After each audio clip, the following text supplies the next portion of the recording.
নমস্কার।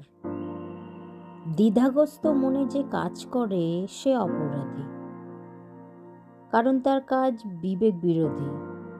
যে কাজ বিবেক বিরোধী সেই সব কাজই অন্যায়। এখানে খাবারের উদাহরণ দিয়ে বোঝাচ্ছেন, তবে সব ক্ষেত্রেই বোঝায়, বুঝে নিতে হবে।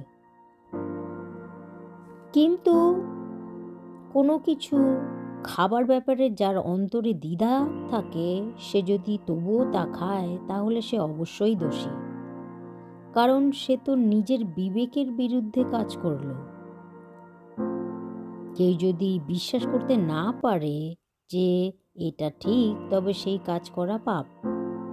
মনে রেখো, যে সৎকর্ম করতে জানে অথচ তা না করে, সে পাপ করে। ঈশ্বর প্রত্যেকটি লোকের মন সৃষ্টি করেছেন। প্রত্যেকটি লোক কি ভাবছে ঈশ্বর তাও জানেন।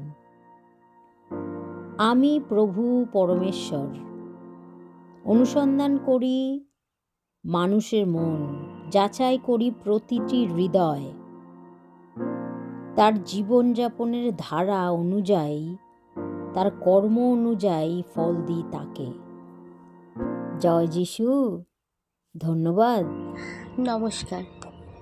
ঈশ্বর যিশু, আমাকে তদন্ত করুন এবং আমার মনুষ্যত্ব, হৃদয়ের উদ্দেশ্যগুলিকে জানুন। আমাকে পরীক্ষা করুন এবং আমার অশান্ত চিন্তাগুলি পরিষ্কার করুন। আমার মধ্যে কোনো আপত্তিকর উপায় ঘুরে বেড়াচ্ছে কিনা দেখুন এবং আমাকে চিরন্তন শান্তির পথে চলতে সাহায্য করুন প্রভু যিশু। জয় যিশুর জয় হোক। ধন্যবাদ। আমেন।